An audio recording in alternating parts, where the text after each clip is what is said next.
Recording. Alright, अब देखो, this is class number 4, less than 5 में आ जाए। ठीक है, हम कंडीशन में ये लिखेंगे ना कि अगर लेस देन 5 में आ जाए तो वाइल लूप चलाना है या रोकना है, क्या?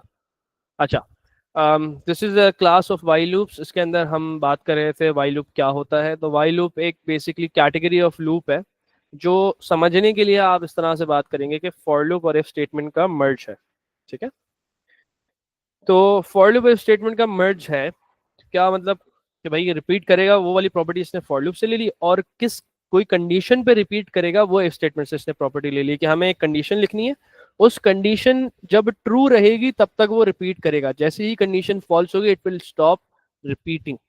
Okay, it will stop the loop. ठीक है, अच्छा, इसको बोलते हैं प्री कंडीशनल लूप। एक पोस्ट कंडीशनल लूप है जो रिपीट अनटिल है, जिसको हम ज्यादा यूज करेंगे, वो मैं आपको इसी लेक्चर में बताऊंगा आगे। ठीक है, अच्छा, अब एक सवाल हम समझने के लिए कर रहे थे। Write a pseudocode which inputs age of students and will terminate the input when the user enters a number below 5। So हमारी रन करने की कंडीशन क्या हो गई? मैं सिर्फ वाइल लूप की कंडीशन लिख रहा हूँ फिलहाल समझाने के लिए। ठीक है, अच्छा भाई, वाइल लूप का सिंटैक्स आप में से किसको आता है? कैसे लिखते हैं भाई वाइल लूप? आप लिखोगे वाइल, सिंपल अंदाज से वाइल, और उसके बाद आप लिखोगे आपकी सिचुएशन, जिस कंडीशन पे हमें करना है। जैसे इफ के अंदर देन होता है, वाइल में से डू होता है। आप डू सेम लाइन में लिखो क्योंकि सिलेबस में सेम लाइन में लिखा हुआ है, बट आपको इस तरह से फॉलो करना होता है। तो हमें कब चलाना है? हमें चलाना है when number is 5 and above. क्योंकि हमने क्या बात करी? हमने बोला बिलो 5। नंबर लाइन की अगर मैं बात करूं तो 5 से बिलो अगर उसने नंबर डाला तो हमें स्टॉप करना है। ये स्टॉप का है। इसका मतलब अगर उसने 5 या उससे बड़ा नंबर डाला तो हमें रन करना है। देखा? तो हम कंडीशन पे लिखेंगे वाइल, फॉर एग्जाम्पल हम एज की बात कर रहे हैं, तो while age is greater than equals to 5 do. अब ये वाइल लूप का हमने हेडर बना दिया कि भाई इस केस में हमें वाइल लूप को रन करवाना है। अगर ये कंडीशन फॉल्स हो गई तो while loop will stop. It's like an if statement कि भाई कंडीशन ट्रू हुई तो I will run, condition false हुई तो I will not run. Simple. Okay, तो अब हमें फॉर एग्जाम्पल हमें इनपुट लेना था, तो हमने लिखा आउटपुट, हम प्रॉम्प्ट करेंगे एंटर एज। अच्छा, अब फिर हम इनपुट करेंगे एज। ठीक है, अच्छा, अब यहाँ पे एक प्रॉब्लम है। शुरू में एज जो थी वो तो हमने डिक्लेयर करी है। अब एज की तो कोई वैल्यू ही नहीं है, तो ग्रेटर देन इक्वल टू 5 कैसे हो सकती है? ये तो कंफ्यूजन है ना। तो हम दो तरीके होते हैं इसमें। एक तो तरीका ये होता है कि आप ये जो आपने लाइन लिखी है प्रॉम्प्ट वाली, ये आप इसको एक दफा करें और ऊपर। ठीक है, या फिर आप एज को अपने हिसाब से 5 डिक्लेयर करके स्टार्ट कर दें। ठीक है, there are two methods of doing this. मैं इसको कॉपी करूंगा जरा। ठीक है, हमें मैं यहाँ पे प्रॉब्लम लिस्ट कर देता हूँ। द प्रॉब्लम विद दिस, बल्कि मैं टाइप कर देता हूँ, आसानी रहेगी। ठीक है,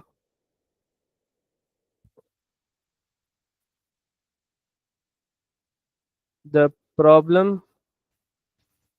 with the code above is that when we declare, we don't assign any value to age, which will lead to age while loop confuse। बिल्कुल बिल्कुल हमजा, हमें पहले भी डाल सकते हैं हम, और एक एज इक्वल 5 करके भी हम कर सकते हैं। That is not a problem. ठीक है, दोनों दोनों सोल्यूशंस करेक्ट है। अगर आप ऊपर एक इनपुट करोगे उसमें एक प्रॉब्लम है कि आपने जो काउंटिंग स्टेटमेंट या आपने जो टोटलिंग स्टेटमेंट है ना, वो आउटपुट और इनपुट इससे ऊपर करना पड़ेगा।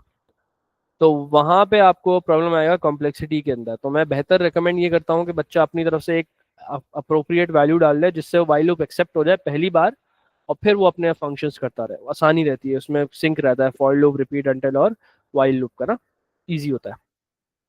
when confused, what is the value of age? So to sort this problem, मैं बता देता हूँ, मैं दिखा भी देता हूँ। To sort this problem we will we have two solutions. अच्छा, अब हमजा का सवाल है कि सर वो 5 वाली जो आपने बात बोली ना, मुझे समझ नहीं आई। अच्छा, पहले मैं समझा देता हूँ हमारे पास 2 सॉल्यूशंस क्या हैं, फिर मैं उस पर बोर्ड पे भी आपको लिख के दिखा दूंगा। द फर्स्ट थिंग इज कि भाई वाइल लूप को हमें कंडीशन को एक्सेप्ट कराना है। वाइल लूप स्ट्रिक्ट है ना, वाइल लूप रन ही नहीं होगा अगर कंडीशन फॉल्स है। सिंपल, ये तो सबको पता है, while loop will not run when the condition is false.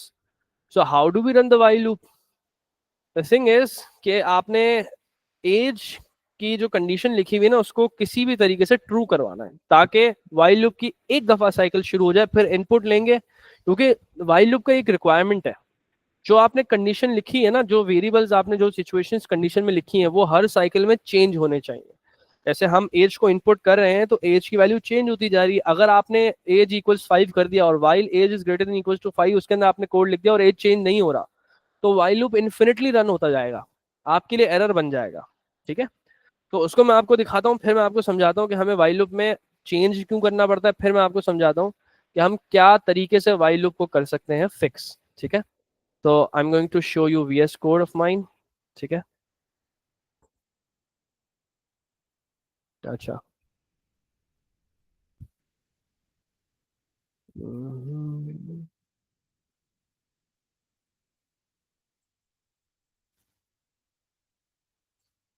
Okay,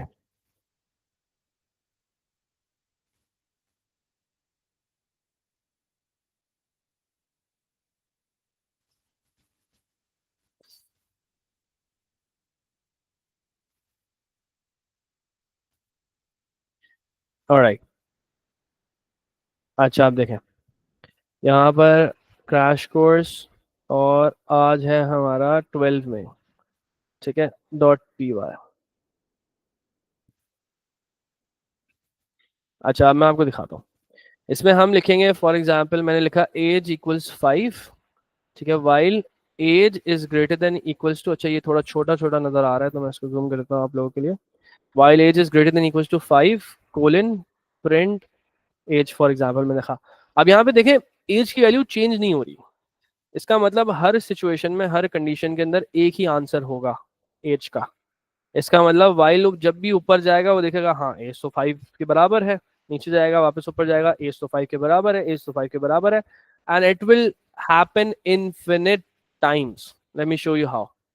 अगर मैं इसको रन करता हूँ, ये देख रहे हो आप, 5 5 5 कॉन्स्टेंटली आउटपुट करता जा रहा है, और ये कितने आउटपुट्स कर चुका है अभी, जरा आप स्क्रॉल करते हुए देखें, खत्म ही नहीं हो रहा ना। ठीक है, तो आपने कंडीशन के अंदर जो आप कंडीशन लिख रहे हैं उसका चेंज होना वाइल लूप के अंदर जरूरी है। मैंने एज को ना इनपुट करा, ना मैंने माइनस इक्वल्स कुछ भी, मतलब कोई किसी भी तरीके से वैल्यू को चेंज नहीं करा इस तरह से कि वो condition at some point in reality false हो सके। ठीक है, तो ये बड़ा जरूरी है। अच्छा, तो हम इनपुट करेंगे। ठीक है, अब मैं प्रिंट, तो अब हमें जरूरत नहीं है, तो हम करेंगे एज को input, age equals INT input. ठीक है, एंटर एज। अब देखें, अब अगर मैं ये कर रहा हूँ तो मैं एरर आएगा मेरा पास। अच्छा, इसको मैं बंद कर दूँ, और अब मैं इसको रन कर रहा हूँ। अब आप ये देखें, ये एरर दे रहा है एज इज नॉट डिफाइंड, मतलब उसकी वैल्यू हमने कोई नहीं डाली है इसमें, तो हमने पाइथन में डिक्लेयर भी नहीं करा है, but same error will occur. तो आपने फिर क्या करना है, इसको हल करने के लिए आपने एज को आर्टिफिशियल वैल्यू दे सकते हैं, पहला सोल्यूशन, या आप जो ये इनपुट कराए ना आप ये पहले कर सकते हैं, दोनों सोल्यूशन एक्सेप्टेबल है। अच्छा, मैं रिकमेंड करता हूँ आप वैल्यू दे दें, समझाता हूँ क्यों। अब देखो, मैंने उसको एक वैल्यू दे दी कि भाई एक्सेप्टेबल वैल्यू है, 5 से बड़ा या 5 के बराबर है, हाँ बिल्कुल है, तो अब वाइल लूप ट्रिगर हो गया, वाइल लूप ने बोला हाँ ठीक है this is acceptable, now I will run the code. तो ये एक तरीका है जिससे आप वाइल लूप को रन करवा सकते हैं। दूसरा तरीका जो हमजा ने बताया वो तरीका ये है कि आप इनपुट वाइल से अबव लें। अब उसमें एक प्रॉब्लम है, फॉर एग्जाम्पल उसने मुझे बोला कि आपने काउंट करना है या आपने उसने टोटलिंग स्टेटमेंट को यूज करना है, तो आप क्या करेंगे। तो उसके अंदर आपने, क्योंकि आप एक इनपुट पहले ले चुके हैं, आपने उस इनपुट को भी प्रोसेस करना है, क्योंकि वो भी टोटलिंग के अंदर तो काउंट होगा। वो भी अगर वैल्यू उसकी ट्रू है, फॉल्स है, जो भी, या आपके एक्सेप्ट अबव 18 आपको वैल्यू काउंट करनी थी, जो भी आपको केस दिया हुआ है उसके अंदर तो मौजूद है ना, वो वैल्यू तो इंक्लूड होगी, वो फजूल वैल्यू तो नहीं है। तो फिर आपने सारी जो सिचुएशंस है ना, count equals count plus one, if statements, ये टोटलिंग स्टेटमेंट, ये सारी जो है वो ऊपर करनी पड़ती है, और फिर सेकंड इनपुट आपने आखिर में करना होता है before just ending the cycle. मतलब जैसे वाइल लूप का, बिल्कुल वाइल लूप के अंदर जो कोड है ना, उसमें सबसे आखिर में आपने इनपुट करना पड़ेगा, क्योंकि आपने पहले एक इनपुट ले लिया है। तो वो ना कॉन्सेप्ट को कंफ्यूज कर देता है कि for में जो एक अंदाज है, मैं दिखाता हूँ, मैं एक सवाल के पूरा केस करवाता हूँ। तो फॉर लूप के अंदर हम क्या करते हैं, हम इनपुट लेते हैं, फिर हम टोटलिंग स्टेटमेंट यूज करते हैं, फिर हम काउंटिंग स्टेटमेंट यूज करते हैं, ये पूरा प्रोसीजर करते हैं। रिपीट एंटिल में भी हम यही चीज करते हैं। वाइल लूप के अंदर अगर हमें ऊपर इनपुट लेंगे तो हमें उस इनपुट को भी प्रोसेस करना पड़ेगा। अब मैं जरा आपको दिखाता हूँ, हमजा का ये सवाल है कि सर ड्राई रन करके दिखाएं। मैं ड्राई रन करके भी दिखाता हूँ, और ड्राई रन करने का एक और तरीका है, इसके अंदर भी आप कर सकते हैं, पाइथन के अंदर। मैं आपको दिखाता हूँ। सवाल पहले मैं लिख रहा हूँ, राइट प्रोग्राम कोड से program code which inputs age of students and outputs how many students, outputs average of students, ठीक है, average age of students, ठीक है। terminate the input when user enters a number below 5, ठीक है। Condition same है कि आपने terminate करना है इनपुट जब यूजर 5 से छोटी वैल्यू डाले, ठीक है, 5 से छोटी वैल्यू डाले। अच्छा, अब हमें क्या करना है, हमें दो चीजें करनी है। हमने वाइल लूप तो लगा दिया, 5 से छोटी वैल्यू डालेगा वाइल लूप रुक जाएगा, ठीक है। हमने इनपुट ले लिया, वो भी सही कर लिया हमने। तो what you are left with is two tasks. हमें सम निकालना है और हमें एवरेज करना है। अब एवरेज में रिक्वायरमेंट क्या होती है, नंबर ऑफ वैल्यूज हमें पता हो और टोटल सम ऑफ वैल्यूज हमें पता हो। अब ये वाइल लूप है, इसमें मुझे नहीं पता कि इनपुट कितनी बार हुआ है, तो हम क्या करें, तो हम फिर हमें गिनना है ना, काउंटिंग करनी है ना बेसिकली। ओ सर आप काउंटिंग की बात कर रहे हैं, तो हम काउंटिंग स्टेटमेंट इस्तेमाल करेंगे, बिल्कुल करेंगे। काउंटिंग स्टेटमेंट से क्या होगा, वी कैन काउंट कि कितनी साइकिल्स हुई, उतनी दफा यूजर ने इनपुट डाला। सही बात है, राइट। कि जितनी दफा वाइल लूप के अंदर मैंने काउंटिंग स्टेटमेंट चलाई, फॉर एग्जाम्पल 10 इनपुट आए तो 10 बार काउंट चलेगा। जब 10 बार काउंट चला तो मुझे पता चलेगा उसने 10 स्टूडेंट्स का डेटा डाला है। Is this correct, is this clear Daksh, समझा?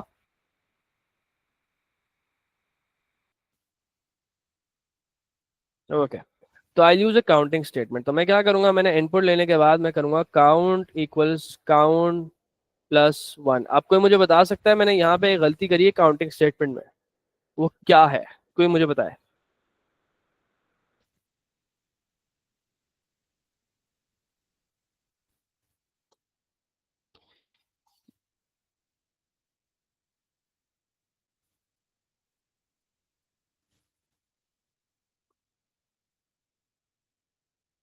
बिल्कुल, काउंट को पहले जीरो से इनिशियलाइज नहीं करा। हमेशा जो भी हम काउंटिंग स्टेटमेंट या टोटलिंग स्टेटमेंट करते हैं, हमें उसको इनिशियलाइज करना जरूरी होता है। अब मैंने काउंट कर लिया, अब मैंने टोटल करना है।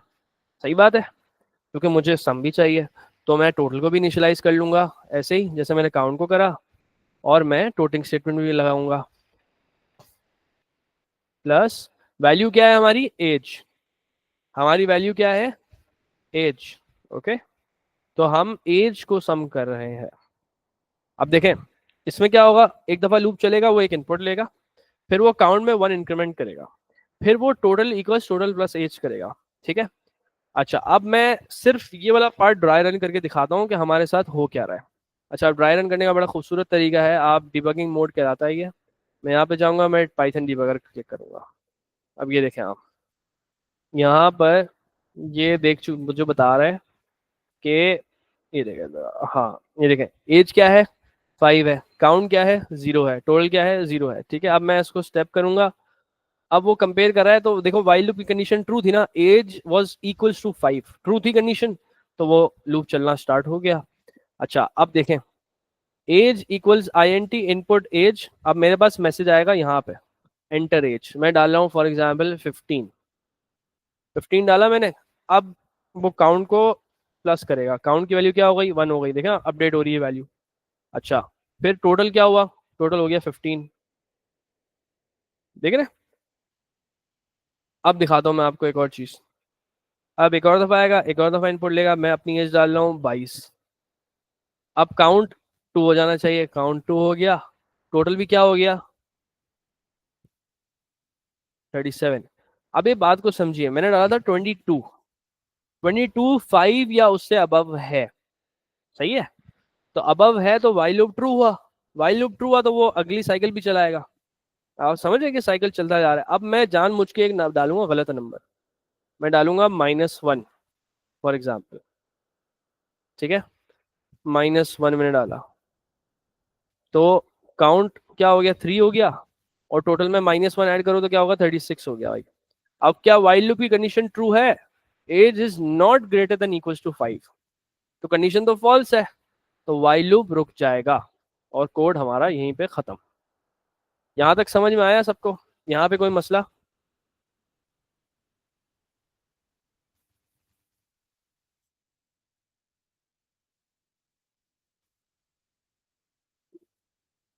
ठीक है।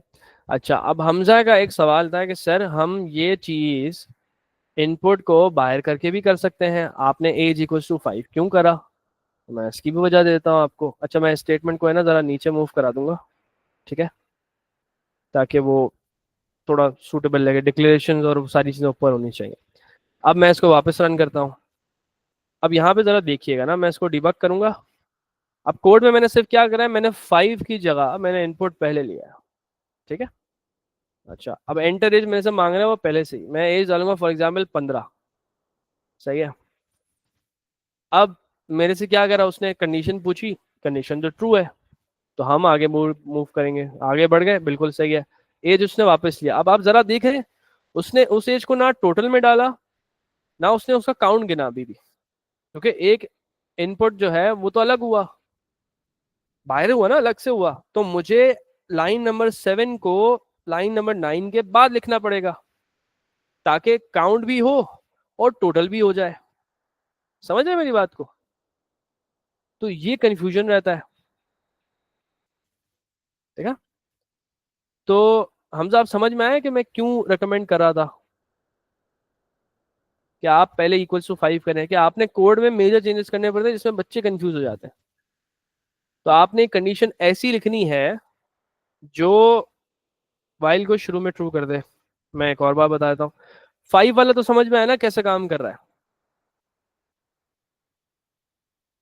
5 वाला समझ में आया कैसे काम कर रहा है, ठीक है।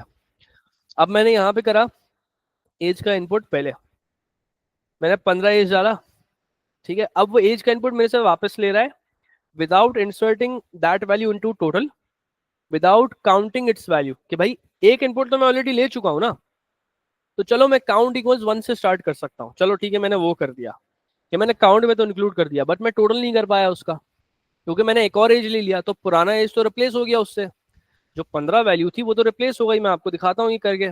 अभी मैं 15 एज ले चुका हूँ, ठीक है, तो एज करना भी 15 है, बट वो एक और एज मांग रहा है, तो अभी मैंने इसमें डाली है मेरी एज 22। अब देखें एज में 22 है, 15 किधर गया, गायब, क्योंकि पुरानी वैल्यू को तो रिप्लेस कर देता है जब आप असाइनमेंट करते हो नया, पुरानी वैल्यू रिप्लेस हो गई।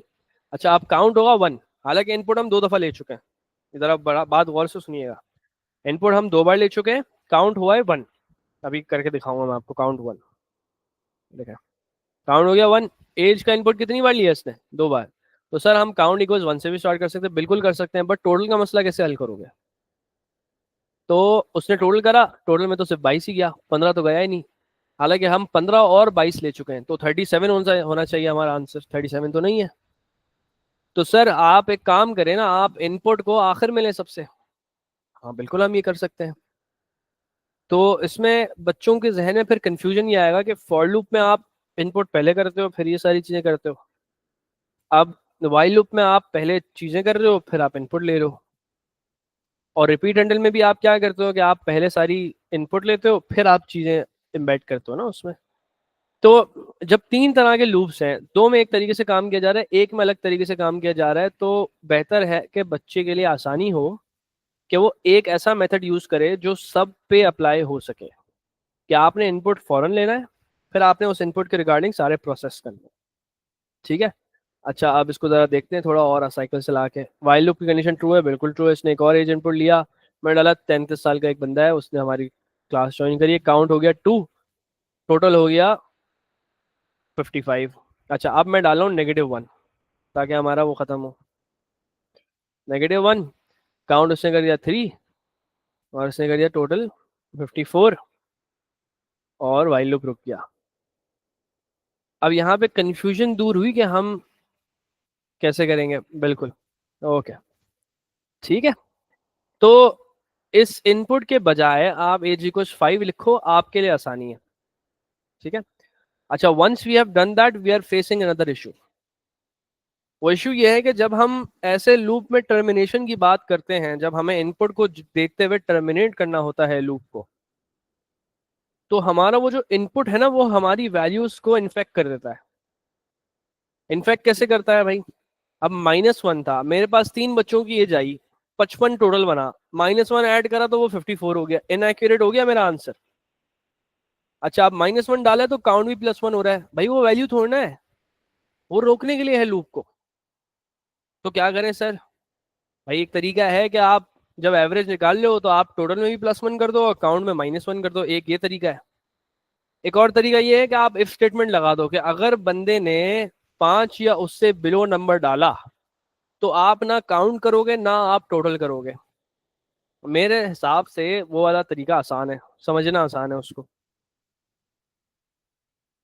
कैसे करेंगे सर?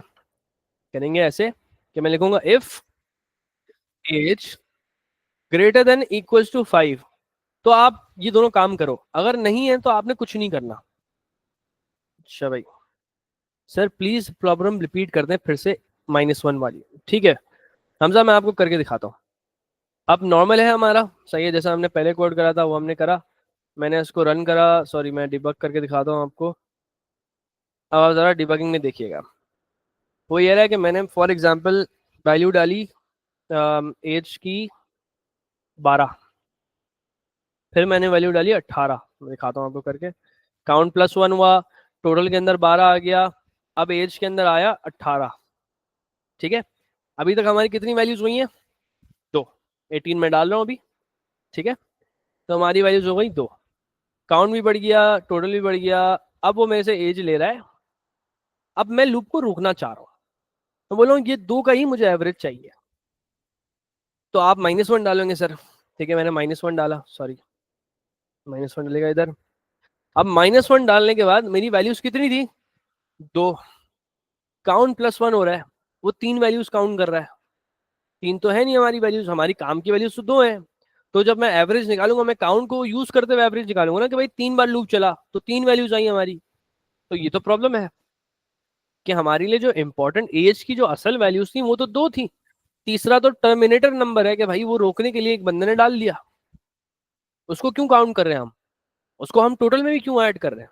वो तो लूप रोकने के लिए है। समझ में आया?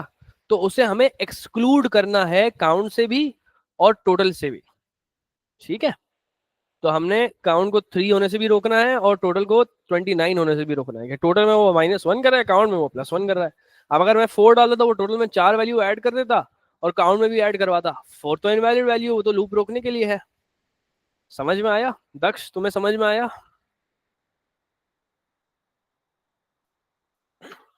ठीक है, परफेक्ट, ओके। तो हम क्या करेंगे, हम एक इफ स्टेटमेंट लिखेंगे जो हमारे लिए ये काम करेगा कि वो स्किप कर देगा जब उस बंदे ने एज डाला 5 या उससे छोटी। तो मैं जो सिर्फ ग्रेटर देन इक्वल्स टू 5 है ना, मैं वो एक्सेप्ट कर रहा हूँ, मैं बाकी इग्नोर कर रहा हूँ। इग्नोर करने के लिए आपको एल्स लिखने की जरूरत नहीं है, मतलब आपने ये काम करना है जब उसने करेक्ट वैल्यू डाली, तो आपने काउंट भी तब करना है जब उसने करेक्ट वैल्यू डाली, आपने टोटल भी तब करना है जब उसने करेक्ट वैल्यू डाली। इससे क्या होगा, हमारे पास डेटा आएगा एक्यूरेट, सही डेटा आएगा, कि भाई हमारे पास वैल्यू भी सही आएगी, हमारे पास काउंट भी एक्यूरेट आएगा कि कितनी एजेस आई थी हमारे पास। अब हम इसको जरा ट्राई करते हैं प्रॉपरली रन करके ना। रन पाइथन फाइल, मैंने 10 एज डाली, मैंने 20 एज डाली, मैंने 30 एज डाली, अब मैंने 5 डाल दिया। अच्छा, आप 5 भी एक्सेप्ट कर रहा है, मैंने 3 डाल दिया, वो लूप रोक दिया उसने। सही है, यहाँ पे काम सही कर रहा है। अब मैं एवरेज निकालता हूँ उसका। AVG equals total divide bye count, क्योंकि काउंट के अंदर नंबर ऑफ स्टूडेंट स्टोर्ड है, तो मैं प्रिंट AVG कर रहा हूँ। आप जरा देखें, एवरेज बिल्कुल परफेक्ट आएगा। इसको हम रन करते हैं भाई। मैंने डाला 20, 22, 24, ये 3 वैल्यूज डाली, इनका एवरेज होगा 22। ठीक है। अच्छा, अब मैं डाल रहा हूँ -1। उसने एवरेज क्या दिया मुझे? 22.0, बिल्कुल सही एवरेज दिया उसने मुझे। उसने -1 को नहीं गिना, -1 गिनता तो कुछ और अजीब सा नंबर आता। समझ में आया ये प्रोग्राम को हमने कैसे सॉल्व करा, वाई लूप कैसे काम करा? इसको प्री कंडीशन लूप बोलते हैं, कंडीशन पहले आती है इसकी। ठीक है, ओके। तो टोटलिंग स्टेटमेंट तो आप सबको आती ही है, मैंने पिछला लेक्चर दिए में, अगर रिकॉर्डिंग किसी को देखनी है तो मैं रिकॉर्डिंग भी ग्रुप पे डाल लूँ, तो वो भी हो जाएगा। यहाँ पर दक्ष मुझे बताओ, आपको समझ में आया? Average please repeat sir. Sir Daksh मुझे एवरेज में बताओ, तुम्हें सवाल क्या है, एवरेज में क्या समझ नहीं आया तुम्हें? कि हमने काउंट क्यों यूज करा, ये समझ नहीं आया तुम्हें?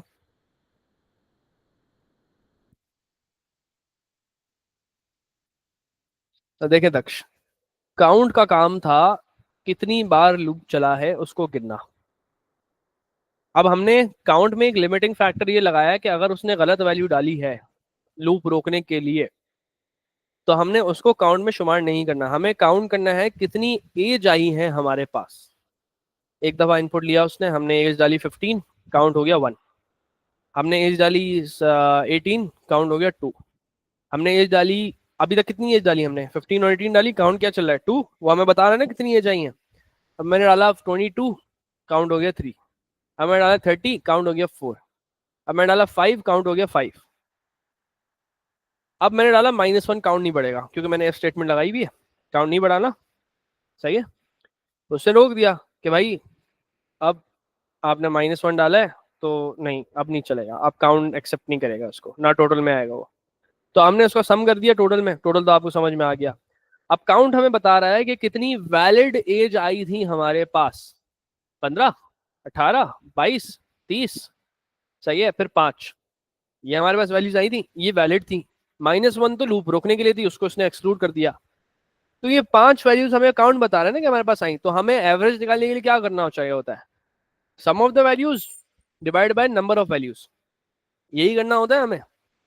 सम of values divide by number of values, और नंबर ऑफ वैल्यूज हमें क्या बता रहा है, कौन बता रहा है भाई? काउंट बता रहा है हमें कि कितनी वैल्यूज थी हमारे पास। तो काउंट के अंदर हमने ये स्टोर करा दिया। अब मैं काउंट की जगह कुछ और भी यूज कर सकता हूँ, वेरिएबल का नाम मैटर नहीं करता यहाँ पे।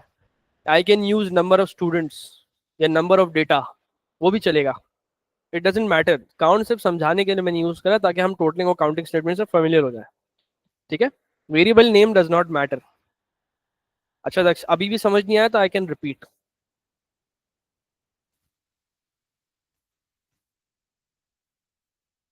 समझ आ गया? क्लियर हो गया?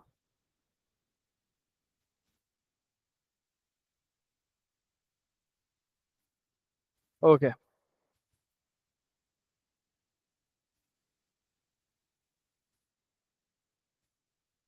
ओके। अच्छा, अब मैं आपको एक सवाल दे रहा हूँ कि आप लोग ट्राई करें, बल्कि लेक्चर हम लोग कर लेते हैं, फिर सवालात मैं आपको ग्रुप पे भेज दूंगा, आप लोग मुझे प्राइवेट पे या डिस्कॉर्ड पे मैसेज कर दीजिएगा, ये बेहतर है। मैं उस पर रिस्पॉन्ड कर दिया करूँगा इंशाल्लाह। थोड़ा इजी प्लीज सवाल। ठीक है। अच्छा, सवाल में एक काम करता हूँ आपको, पहले एक काम करो, इसको मैं सूडो कोड में लिख के दिखा देता हूँ पहले तो, ताकि आसानी हो जाए सबके लिए ना। ठीक है, तो हमारा क्वेश्चन था एवरेज निकालने का। मैं एवरेज निकालते हुए इसको कर देता हूँ। अच्छा, 2 सोल्यूशन भी मुझे लिखने हैं। इसको मैं एडिट कर दूंगा। ठीक है, हम यहाँ से ट्राई करते हैं सवाल। The question is, what is the question? Question is write program code. ठीक है, और इस पे मैं कर रहा हूँ ये चीज़। अच्छा, अब डिक्लेरेशन मैं नहीं कर रहा, डिक्लेरेशन आप सबको आती है। तो we can do the other parts, ठीक है, okay. So count obviously should be equals to 0, total obviously should be equals to 0। As की हमारी डिस्कशन हुई, अभी हमें एक ऐसी वैल्यू देनी है जो वाइल लूप में एक्सेप्ट हो जाए। अब हमें वाइल लूप स्टार्ट करना है। While age greater than equals to 5 2। अब हमें क्या करना है, अब हमें इनपुट करना है, ठीक है। So output enter age, input age, उसके बाद मैंने इफ स्टेटमेंट लिखना है। If age is greater than equals to 5 then नीचे लिखेंगे आप लोग, मेरी आदत हो चुकी है बल्कि मैं भी नीचे ही लिख देता हूँ। देन फिर क्या करना है, हमें हमें काउंट को बढ़ाना है,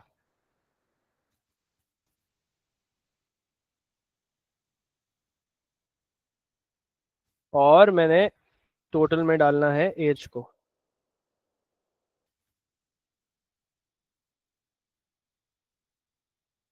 प्लस वैल्यू करते हैं हम, वैल्यू क्या है यहाँ पे, एज। मैंने एज कर दिया, एंड इफ आएगा, एंड इफ के बाद आएगा एंड वाइल।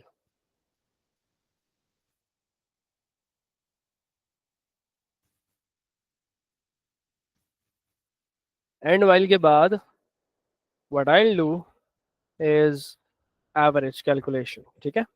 एवरेज को मैंने ऊपर डिक्लेयर ऑब्वियसली हमें करना है। एवरेज को हम रियल डिक्लेयर करेंगे, क्यों रियल डिक्लेयर करेंगे, because it can contain decimal values, ठीक है।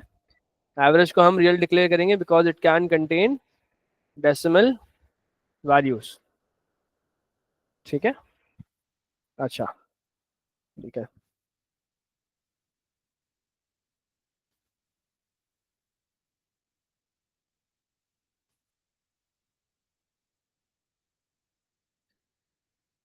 फिर हम आउटपुट कर देंगे,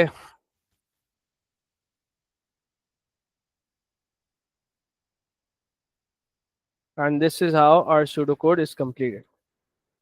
तो ये सूडो कोड अंदाज है, वो मैंने आपको पाइथन अंदाज दिखाया। ड्राई रन करने में पाइथन में ज़्यादा जल्दी समझ में आ जाता है, क्योंकि उसमें आपको पूरी ग्राफ राफ ट्रेस टेबल नहीं बनाना होता। But this is the whole question, ठीक है। तो इस क्वेश्चन का ये जवाब है, write a program code. Program code की जगह हम सूडो कोड कर देंगे, which inputs age of students and outputs average age of students, terminate the input when the user enters a number below 5। तो मैंने 5 या उससे अबव के नंबर एक्सेप्ट करना शुरू कर दिया। यहाँ तक सबको क्लियर है, ठीक है। अच्छा,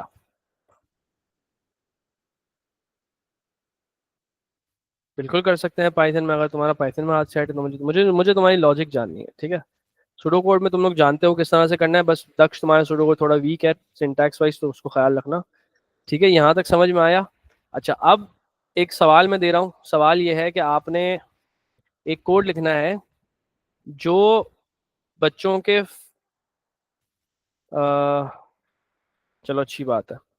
अच्छा, तुम लोगों ने बच्चों का एवरेज परसेंटेज निकालना है। अब ये सवाल में मैंने एक छोटा सा ट्विस्ट डाला है ताकि आप लोगों के लिए थोड़ा टफ हो। वो सवाल ये है कि आपने बच्चों के मार्क्स एंटर करने हैं, वो है बच्चे की क्वांटिटी मैंने आपको नहीं बताई हुई। मैंने आपको बताया हुआ है कि बच्चे के मार्क्स जब नेगेटिव हो जाए ना, तो आपने वाइल लूप रोक देना है, ठीक है। तो right a pseudo code which inputs marks of students and calculates their percentage and then outputs the average percentage. Terminate the while loop or the loop when the user enters negative marks। अब इस बात को समझिए कि बच्चों के marks जो हैं वो आउट ऑफ 50 गिने जाएंगे। मिसाल के तौर पे किसी बच्चे के 40 मार्क्स आए तो आपने 40 डिवाइड बाय 50 मल्टीप्लाई बाय 100 ये प्रोसीजर पूरा करना होगा in order to calculate the marks in percentage. फिर उस परसेंटेज का आपने एवरेज निकाल के देना है, ठीक है। यहां तक सबको समझ में आ रहा है? ट्राई करें फिर।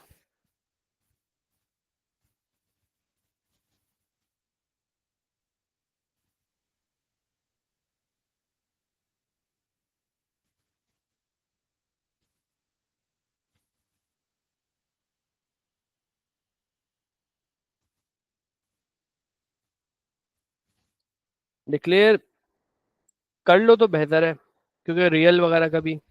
अच्छा दक्ष, सवाल यह है कि बिल्कुल सेम सवाल है, बस आपने मार्क्स इनपुट करने हैं और मार्क्स की परसेंटेज कैलकुलेट करनी है। अब परसेंटेज के लिए आपको मैक्सिमम वैल्यू भी जरूरी होती है ना, मैक्सिमम पॉसिबल वैल्यू, जिससे आप कंपेयर करके परसेंटेज निकाल पाए। तो मैक्सिमम वैल्यू उसकी है 50।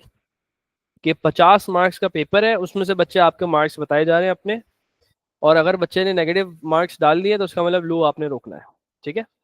अच्छा, अब उसके 30 मार्क्स आउट ऑफ 50 है, इसका मतलब उसकी 60 परसेंटेज बनी है, तो आपने एवरेज वगैरह सब जो कैलकुलेट करना है वो परसेंटेज पे करना है। ठीक है, not the marks but the percentage. Okay, now try it out.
हाँ, इसका बड़ा अच्छा सवाल पूछा है हमजा का। सवाल ये, सर मुझे डिक्लेयर करने में मसला ये होता है कि मतलब मैं वेरिएबल ऐसे बनाता हूँ जब जब मुझे ज़रूरत पड़ती है, मतलब उसको याद आया भाई ये वेरिएबल है तो फिर मैं बना रहा हूँ, सही है। कोड में तो मुझसे वेरिएबल्स छूट जाते हैं, डिक्लेरेशन में तो क्या करूँ? अच्छा वीएस कोड में, अच्छा वीएस कोड वाला कोड में दिखाऊं? बिल्कुल दिखा सकता हूँ। अच्छा, हमजा का जो सवाल है उसका आंसर बड़ा सिंपल है कि मैं एक चीज करता हूँ, मैं 3 लाइन हमेशा शुरू में छोड़ देता हूँ डिक्लेरेशन के लिए, 3 to 4 lines, what ever the need, छोड़ देता हूँ। मैं डिक्लेरेशन बिल्कुल एंड में करता हूँ हमेशा, कि जब मैंने पूरा कोड लिख दिया अब मैं डिक्लेयर करूंगा सब। तो इसका यही तरीका है, आप डिक्लेरेशन शुरू में नहीं करोगे, आप बिल्कुल एंड में करोगे डिक्लेरेशन। ठीक है।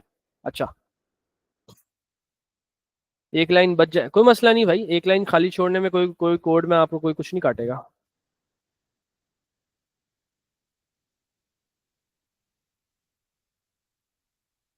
कम पड़ जाए तो थोड़ा बीच में लिख लेना, या ऐड करके एरो करके। देखो आपका टेस्ट हो रहा है कि आपकी नॉलेज कितनी है, आप किस तरह से लिख रहे हो, वो इतना इतना मैटर नहीं करता, अगर एज लॉन्ग एग्जामिनर नोज कि भाई आपने ये चीज जानबूझ के करी है। ठीक है, मैंने भी पेपर में, मेरे साथ भी हुआ है, जब मैं ओ लेवल्स ज्यादा, I gave my O levels in 2019, 2019 के अंदर जो है मैंने ऐसे ही डिक्लेयर करा था, कुछ लाइंस में। एएस के अंदर भी हमने ऐसे ही करा था, तो इतना मसला नहीं होता। ठीक है।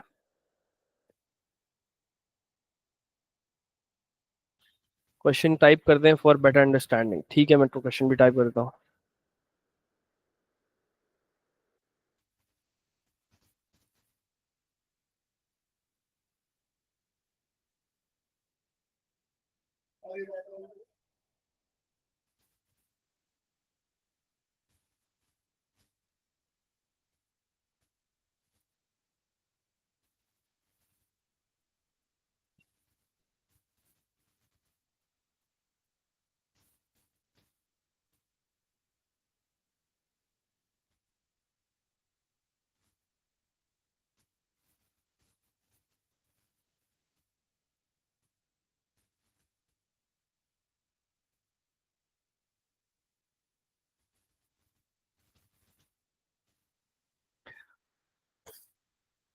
ओके, ये लो।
ये इजी है, इसमें से परसेंटेज कैलकुलेट, परसेंटेज का फॉर्मूला किसको नहीं आता भाई।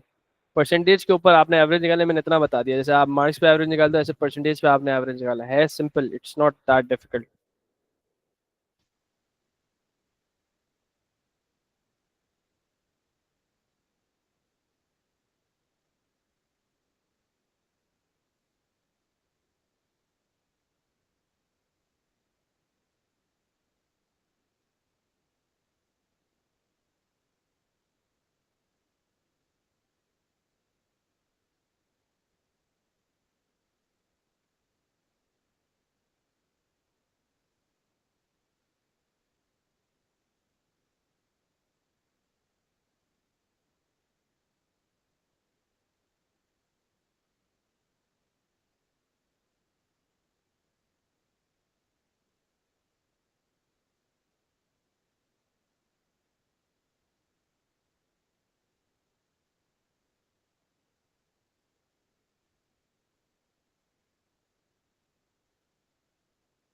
अरे ट्राई तो करो, अटेम्प्ट तो करो, नहीं हो पाएगा क्या मतलब भाई। हमजा,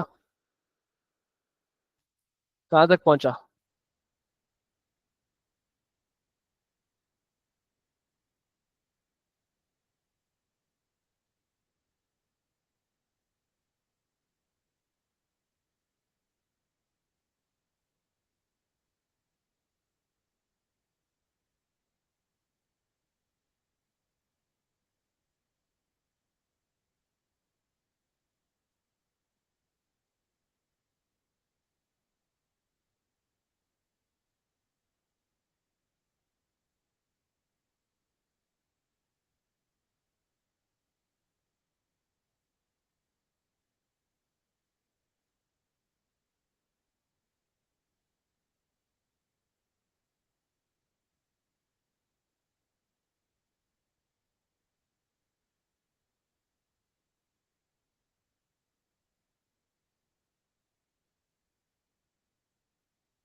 ओके हमजा, मुझे आंसर भेज देना, अब मैं यहाँ पे करके दिखा रहा हूँ, ठीक है। अच्छा, आपने मार्क्स इनपुट लेने, ठीक है, सबको ये बात पता है, इजी है। तो आपने क्या लिखना है, पहले तो हम काउंट इक्वल जीरो कर देंगे, ठीक है, और टोटल इक्वल टू जीरो कर देंगे, क्योंकि ये हमारी वो फिक्स चीज़ें हैं जो हमें करनी होंगी। अच्छा, वाइल लूप हमें कंडीशन लिखनी है, वाइल वाइल में क्या डालना है, हमें मार्क्स डालने हैं ना, कि भाई बच्चे के मार्क्स नेगेटिव नहीं होने चाहिए, लिख रहे हैं marks percentage real output marks input marks.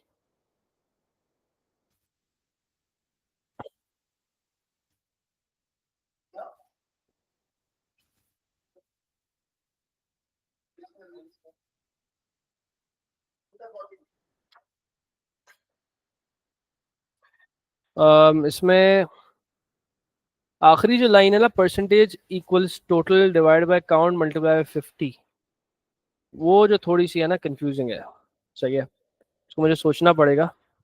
और आपने जो मल्टीप्लाई लिखा है वो गलत लिखा है, मल्टीप्लाई स्टैटिक होता है, तो वो गलत है। बाकी इसका मैं देख लेता हूँ, उसकी बिहाइंड कोई लॉजिक है तो मुझे बता दो, वरना मैं इसको फॉर्मूले को चेक करना पड़ेगा कि आपने अगर डिटेल कैलकुलेशन करी तो that might be correct. Okay, so while, अब मार्क्स हम इनपुट करें तो marks greater than equals to zero, ठीक है, ये हमें करना है, और मार्क्स इक्वल्स मैं जीरो कर रहा हूँ ताकि वाइल लूप रन होना स्टार्ट हो जाए, ठीक है। हमजा का तरीका भी सही है, उसने एक और दफ़ा इनपुट लेके करा है, नेगेटिव वन आएगा तो वो चेक होते हुए ही बाहर हो जाएगा, और फिर परसेंटेज कैलकुलेट होगा, तो दैट इज ऑल्सो करेक्ट। अच्छा, हम लिखेंगे इफ, सॉरी इनपुट लेंगे marks equals int input enter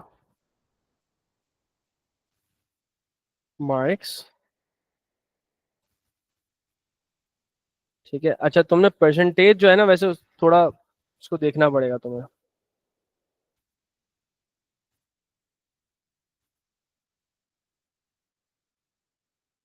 सही है,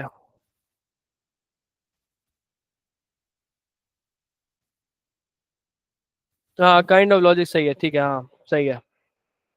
हाँ मल्टीप्लाई बाय 100 बस नहीं करा, बाकी तुमने सही करा है।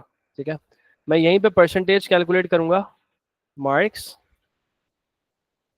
डिवाइड बाय 50, ठीक है, और मल्टीप्लाई बाय 100।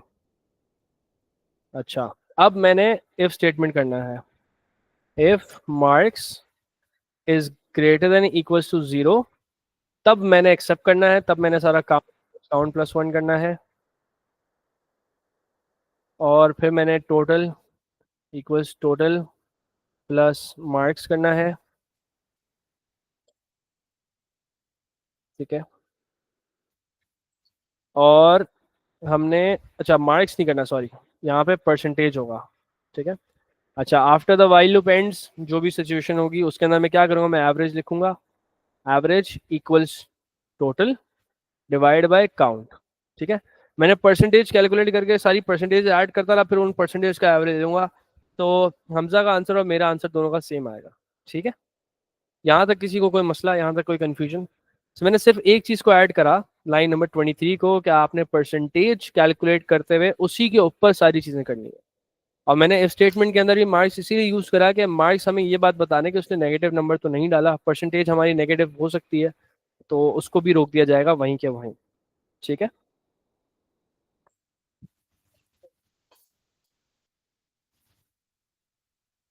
समझ में आया दक्ष?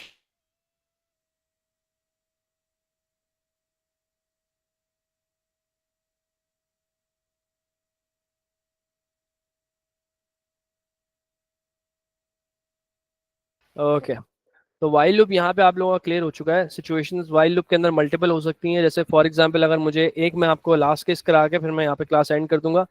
वाइल लूप के अंदर फॉर एग्जांपल वो आपको बोले कि भाई ये फॉर लूप लिखा हुआ है हमने 10 साइकिल्स तक चलाने का, इसको आप वाइल लूप में कन्वर्ट करके दिखाओ। तो मैं बड़ा सिंपल आपको एक प्रोग्राम लिखता हूँ, सही है। Write a program code which inputs marks of 10 students and outputs their average। ठीक है, अब यहाँ पे इसने क्वांटिटी बता दी है। पोस्ट कंडीशनल होता है रिपीट अंटिल, वो हम अगली क्लास में पढ़ेंगे। ठीक है, use a conditional loop to solve this question. ठीक है, नाउ हमने फॉर लूप की जगह वाइल लूप यूज करना है फॉर लूप के तरीके से। अब मैं आई इक्वल जीरो करूंगा या आप काउंट इक्वल जीरो कर सकते हैं, मैं काउंट इसलिए नहीं करूंगा ताकि मैं स्टूडेंट्स के नंबर, बेसिकली स्टूडेंट्स के नंबर तो बल्कि काउंट ही नहीं करना, हम काउंट इक्वल जीरो को यूज कर लेते हैं। ठीक है, count equal zero while count is lesser than 10, कि वो जब तक 10 से छोटा है तब तक चलते रहो। अब इसका मतलब मुझे काउंट को हर दफा बढ़ाना पड़ेगा, क्योंकि देखिए फॉर लूप में तो ऑटोमेटिक इंक्रीमेंट होता है, फॉर लूप अपने आप वैल्यू बढ़ाता रहता है काउंट की, वाइल लूप नहीं बढ़ाता। While loop is totally manual, while loop condition पे डिपेंड करता है, कंडीशन हमने क्रिएट करी है तो हमें तरीका भी हमने क्रिएट करना पड़ेगा। सही है, अच्छा तो हमें मैन्युअली वाइल लूप के एंड में हर साइकिल को पुश करने के लिए काउंट इक्वल्स काउंट प्लस 1 करना पड़ेगा।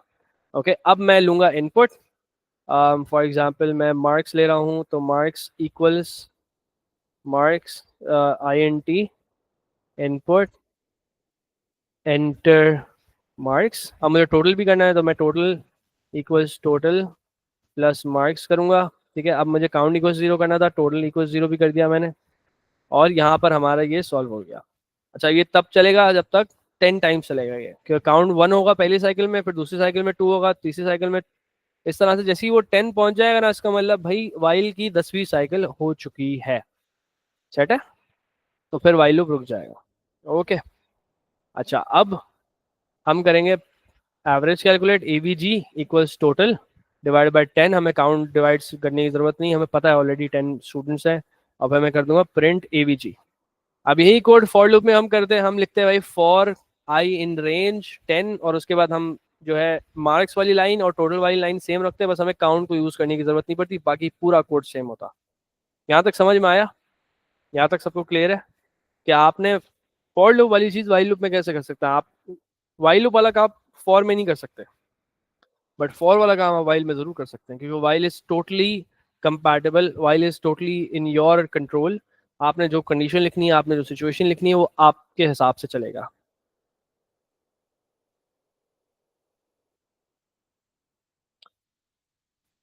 हम्म। हाँ भाई, यहाँ तक समझ में आया हमजा? समझ में आया?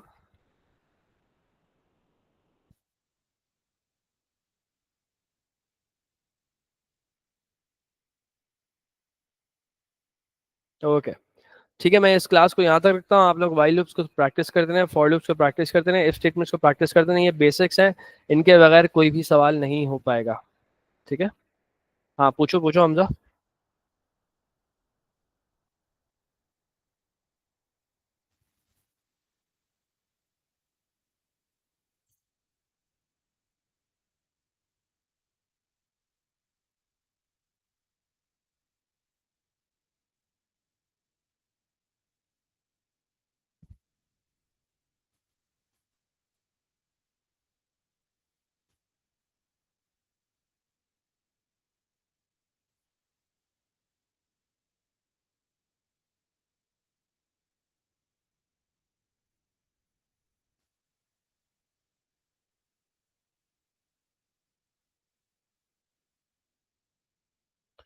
ये कोड को देखा, हमें वाइल लूप में कंडीशन लिखनी थी।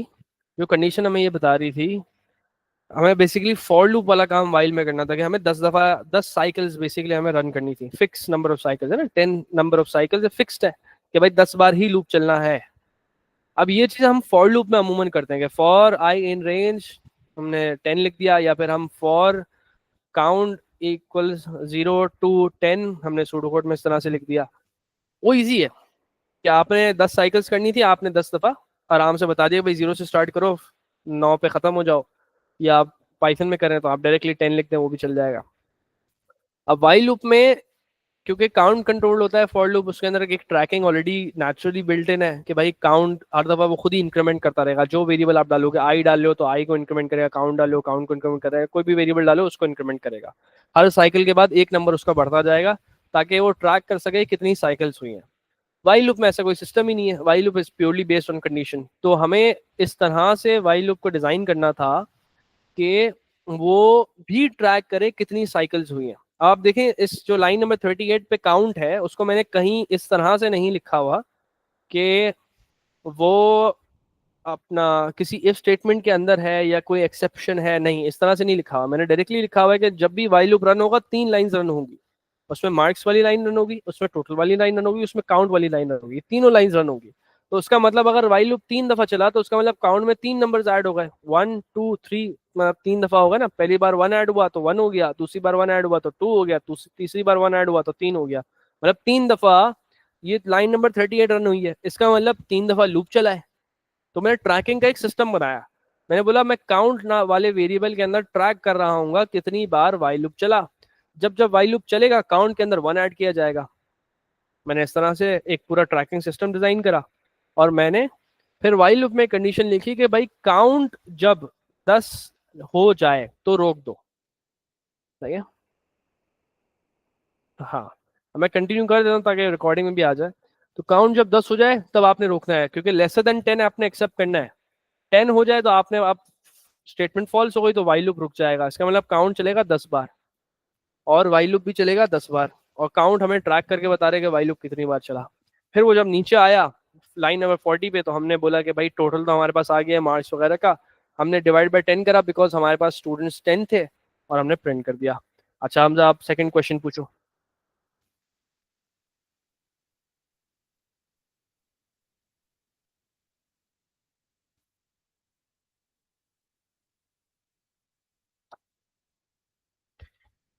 देखो आप, अगर आपका सवाल वैसे ये होना चाहिए था लेसर देन 10 या लेसर देन इक्वल टू 10, सवाल ये होना चाहिए। ठीक है, क्योंकि हम जीरो से स्टार्ट कर रहे हैं तो हम 9 पे ही जा रहे हैं। सही है, हमने अगर काउंट को पहले इंक्रीमेंट करा हुआ है ना तो एक अलग चीज होती है। इसको इस तरह से समझे कि आप ड्राई रन करो, आपको जब कंफ्यूजन हो ना इस चीज का कि भाई सर मैं लेसर देन 9 लिखूं, लेसर देन 10 लिखूं या लेसर देन इक्वल टू 10 लिखूं, क्या करना है मुझे नहीं समझ में आ रहा, तो आप इस तरह से स्टार्ट करें कि आपने तीन कंडीशन लिखनी है, मतलब तीन अपने जहन में सिचुएशन चलानी है। मैं काउंट इज लेसर देन 3 करता हूँ जरा, कि मैं 3 दफा मुझे लूप चलाना है। अब मैं ड्राई रन करता हूँ। पहली बार वाइल लूप चला, काउंट हो गया 1। दूसरी बार वाइल लूप चला, काउंट हो गया 2। तीसरी बार वाइल लूप चला, काउंट हो गया 3। तो जब वाइल लूप 3 हो गया, इसका मतलब 3 बार हो चुका है। अब मुझे वाइल लूप को 4 पे जाने नहीं देना, काउंट को मुझे 4 पे जाने नहीं देना, तो मैं इसको लिख दूंगा लेस देन 3, कि भाई जैसे ही 3 हो जाए रोक दो। समझ में आया कि भाई आखिर में काउंट इक्वल्स काउंट प्लस 1 होगा, 3 हो जाएगा, वो जैसे ही ऊपर जाएगा वो चेक करेगा, अरे ये तो 3 हो गया, फिर रोक दो। तो तुम्हें समझ में आ जाएगा 3 मिनिमम कंडीशन है, क्योंकि 2 में समझ नहीं आता। 3 मिनिमम कंडीशन आप वाइल लूप अपने जहन में रन करो। अगर 100 का भी आप लूप चला रहे हो ना, तो आप 3 अपने जहन में रन करो। 3 रन करोगे आपको समझ में आ जाएगा कि हाँ ठीक है, मैं कंडीशन क्या लिखनी है मुझे, तो आप फिर वाइल लूप को जज कर पाओगे। ओके, ठीक है। Thank you for taking the class. इंशाल्लाह हम कल मिलते हैं, और इसकी रिकॉर्डिंग भी आपको मिल जाएगी, इसका पीडीएफ भी मिल जाएगा। आपने कोड का स्क्रीनशॉट हाउएवर लेना है तो आप वो ले लें।